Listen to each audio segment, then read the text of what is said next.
అందరికీ నమస్కారం. 2025వ సంవత్సరం మార్చి నెలలో కర్కాటక రాశి, ఈ రాశి వారికి ఎలా ఉంటుంది అన్న విషయానికొస్తే, వీళ్ళు గతంలో ఉన్న భూతగాథాల నుంచి కాస్త బయటపడే అవకాశం ఉంటుంది. పెద్దల్ని కలుసుకుంటారు, మంచి మంచి నిర్ణయాలు తీసుకుంటారు, పెద్దల సలహాని పాటిస్తూ ఉండాలి. ఈ విధంగా చేసినట్లయితే ఈ రాశి వారికి అన్ని రంగాలుగా అనుకూలంగా ఉంటుంది. ఇక వీరికి ఉన్నటువంటి సమస్యలు, ఎప్పటి నుంచో ఏదైనా సమస్యలతో బాధపడుతున్నటువంటి వారు ఎవరైనా ఉన్నట్లయితే వారికి ఆ సమస్యలన్నీ మబ్బులు విడిపోయినట్లుగా విడిపోతూ ఉంటాయి. కాబట్టి గతంలో ఉన్న సమస్యలను తలుచుకుంటూ కుమిలిపోవద్దు, అది ఖచ్చితంగా తీరిపోయేది కనపడుతూ ఉంది. అంతేకాకుండా ఈ రాశి వారికి వ్యవసాయ రంగానికి విషయానికి వస్తే, వ్యవసాయ రంగం వారు కూడాను ఆర్థికంగా బాగుంటారు. వారికి ఉన్నటువంటి ఆర్థిక లావాదేవీలు ఏవైతే ఉన్నాయో అవి సజావుగా సాగుతూ ఉంటాయి.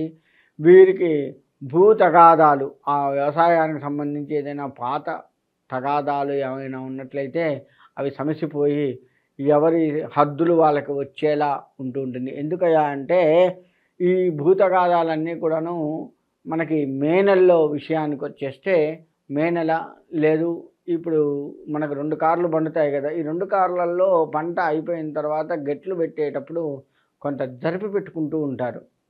పక్కనవాడి గెట్టు కూడా, పక్కనవాడి పొలాన్ని హద్దు కూడా మనలో కలుపుకుంటూ పోయేది కొంత చేస్తూ ఉంటుంటారు. అటువంటి సమస్య ఉన్నటువంటి వారు వ్యవసాయ రంగంలో మీరు ఆ సమస్య తీరే అవకాశం కనపడుతూ ఉంది. కాబట్టి వ్యవసాయ రంగం వారు ఇటువంటి సమస్యల నుంచి బయటపడుతూ ఉంటారు. ఈ మార్చి నెల వీరికి అనుకూలంగా ఉంది.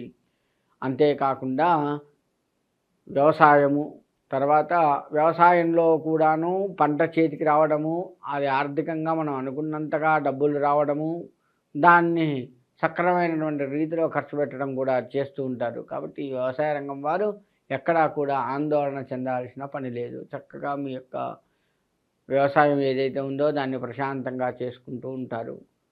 ఇక వ్యాపారస్తుల విషయానికి వస్తే, వ్యాపారం కూడా మీకు అనుకూలమైనటువంటి వ్యాపారం కనబడుతూ ఉంది. ఈ వ్యాపారంలో ఎప్పటికప్పుడు కొత్తదనాన్ని చూపిస్తూ ఉంటుంటారు.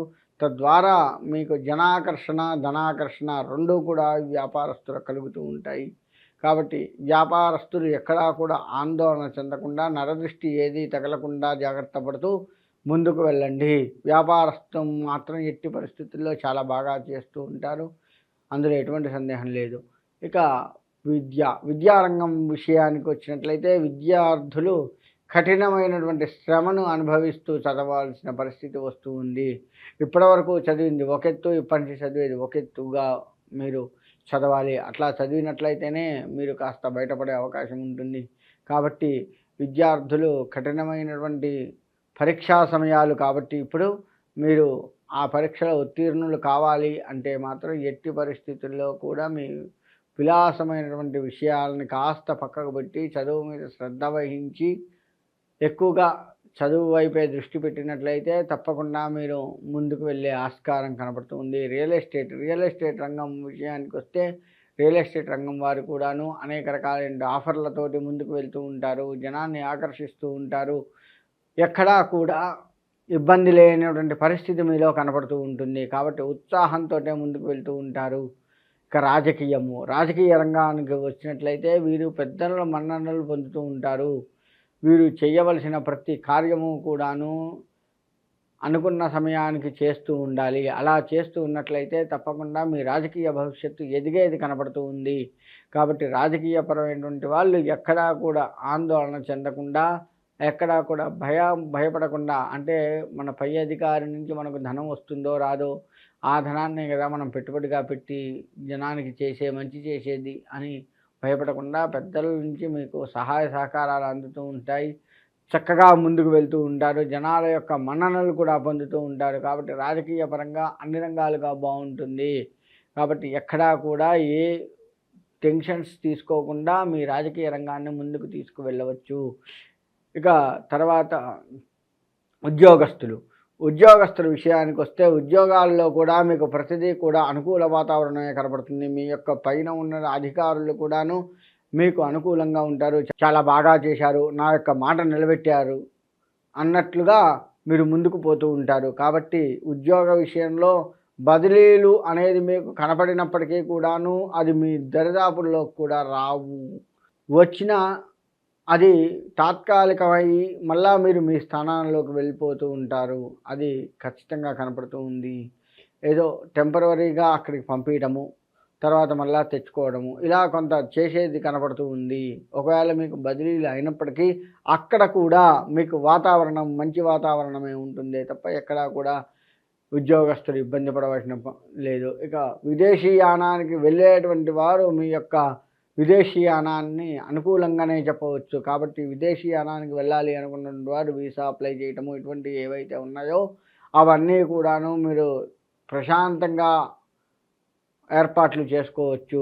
మీకు ఖచ్చితంగా మంచే జరిగే ఆస్కారం కనబడుతూ ఉంది. కాబట్టి విదేశీయానానికి వెళ్ళాలనుకున్న అక్కడి నుంచి ఇక్కడికి వచ్చేవారు ఎవరైనా ఉన్నా సరే హాయిగా రావచ్చు. ఇక్కడ మీకు అనుకూలమైనటువంటి వాతావరణమే కనపడుతూ ఉంది. కాబట్టి మీరు కూడా ఎక్కడా కూడా ఏ ఇబ్బంది లేకుండా చక్కగా చేసుకొని వెళ్ళిపోతూ ఉంటారు.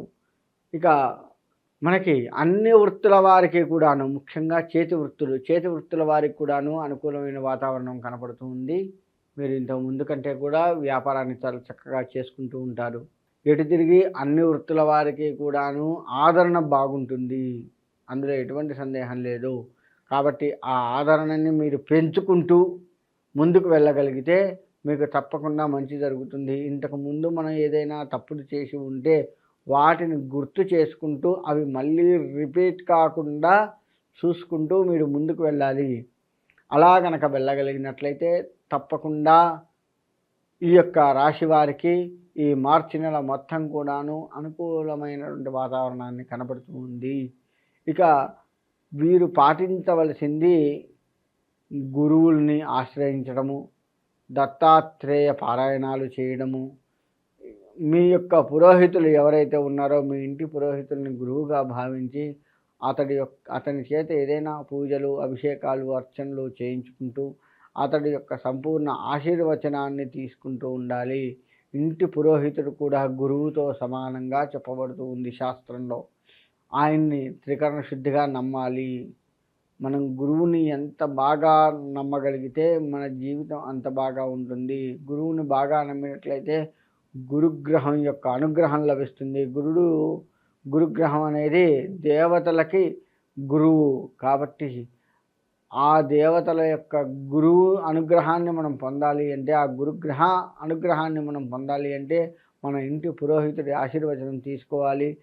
మనకు పీఠాధిపతులు ఎవరైనా వచ్చినా లేదా మనం ఎక్కడికైనా వెళ్తే అక్కడ పీఠాధిపతులు ఉన్నా వారి దర్శనం చేసుకొని వారికి నమస్కారం చేసుకోవాలి. లేదు వారు అందుబాటులో లేరు అంటే అక్కడ ఆ ఆశ్రమంలో కాసేపు ప్రశాంతంగా కూర్చొని వారిని ధ్యానం భగవద్ధ్యానం అయినా పర్వాలేదు. ఆ భగవద్ధ్యానాన్ని చేసుకుంటూ ఉన్నట్లయితే ఆ గురువు గ్రహం యొక్క అనుగ్రహం లభిస్తుంది. దత్తాత్రేయ పారాయణం చేయడం వల్ల కూడా గురువుడి యొక్క అనుగ్రహం లభిస్తుంది. తద్వారా మీకు మంచి జరిగే అవకాశం కనబడుతూ ఉంది. కాబట్టి ఈ విధంగా అందరూ కూడా ఆ గురుడి అనుగ్రహాన్ని సంపాదించి ఉన్నత స్థాయిలో ఉండాలి అని కోరుకుంటూ సెలవు తీసుకుంటున్నాను.